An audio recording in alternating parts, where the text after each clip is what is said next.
Chapter 3.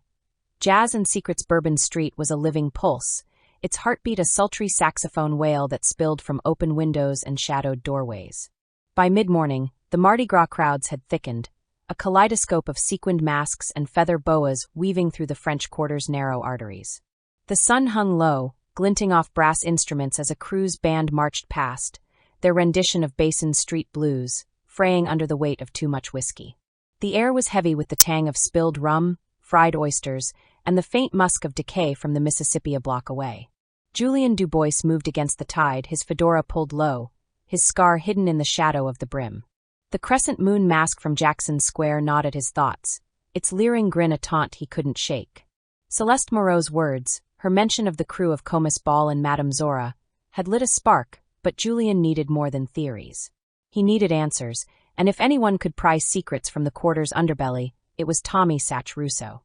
The speakeasy, tucked behind a nondescript door on Bourbon Street, bore no sign, only a faint scratch of a crescent moon on the frame, a bootlegger's code.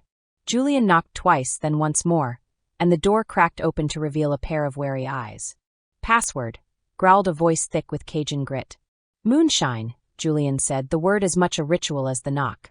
The door swung wide, and he stepped into a haze of cigarette smoke and jazz.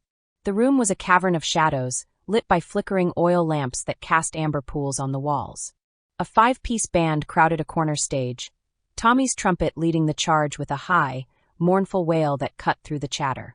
Patrons, flappers, dockworkers, and suited men with eyes too sharp for honest work clustered around mismatched tables, their glasses filled with illegal gin. The air buzzed with the reckless energy of prohibition, where every sip was a defiance of the law. Julien spotted Tommy at the bandstand, his lean frame swaying as he coaxed a cascade of notes from his horn. At 25, Tommy Rousseau was a fixture in the Quarter's jazz scene, his Italian-American charm and quick fingers earning him gigs from Storyville to the riverfront. But it was his other talent, eavesdropping on the city's elite while they drank, that made him Julien's best informant. The song ended, and Tommy wiped his brow, his dark curls plastered with sweat. He caught Julien's eye and nodded, slipping off the stage as the band launched into a ragtime number. They met at the bar, where a bartender with a missing ear poured Julien a coffee, black and bitter, without being asked. "Early for you, detective," Tommy said, his voice low, his grin lopsided. He leaned on the bar, his trumpet case at his feet. "Mardi Gras got you chasing ghosts already?" "Ghosts don't bleed, Satch," Julien replied, sipping the coffee. It burned his throat, grounding him. "Henri Levine's dead. Stabbed in Jackson Square, masked like something out of a nightmare. You hear anything about it?" Tommy's grin faltered, his fingers drumming on the bar. "Levine? The banker? Hell, that's no small fish." He glanced over his shoulder, ensuring no one was listening. The band's rhythm pulsed, masking their words. "Words out, sure. Folks are spooked, saying it's voodoo, some curse on the rich. Me, I don't buy it." Julien leaned closer, his voice ablade. "What do you buy, Tommy?"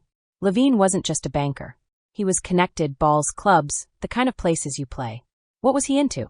Tommy hesitated, his eyes flicking to the speakeasy's shadowed corners.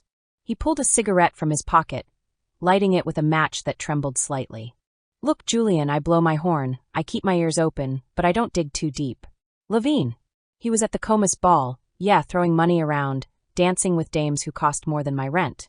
But he was also part of something else. A club, real exclusive. Not the kind with a sign out front." Julien's pulse quickened, the crescent moon mask flashing in his mind. "What kind of club?" Tommy exhaled smoke, his voice barely a whisper. "They call it the Order. Old money, Creole mostly, but some new blood like Levine. Meet in secret, fancy masks, weird rituals. I heard him talk once in a back room here about the moon's price. Didn't sound like a card game, you know?" "The moon's price," Julien repeated, his scar itching. The crescent moon on Levine's mask wasn't just a symbol, it was a signature. Who else was in this order? "Names, Tommy." Tommy shook his head, his grin gone. "I don't got names, man. Those types don't chat with the help. But I saw Levine leave with a guy last night, big shot, smooth talker. Wore a ring with a moon on it. That's all I got." Julien's jaw tightened. It wasn't much, but it was a thread, a moon ring, a secret order, a connection to the Comus Ball. He slid $1 across the bar, enough for Tommy's silence and a week's worth of smokes. "You hear anything else, you find me. And stay clear of this order, Satch. They're playing a game you don't want a seat at." Tommy pocketed the bill, his eyes uneasy. "You're the one sitting at their table, detective. Watch your back." The band struck up a new tune, wild and discordant, as Julian pushed through the speakeasy's haze and back into the Mardi Gras chaos.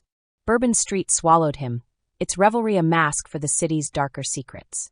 Somewhere in this labyrinth of jazz and shadows, a killer was weaving their next move, and Julian was one step closer to their trail, or to becoming their next prey.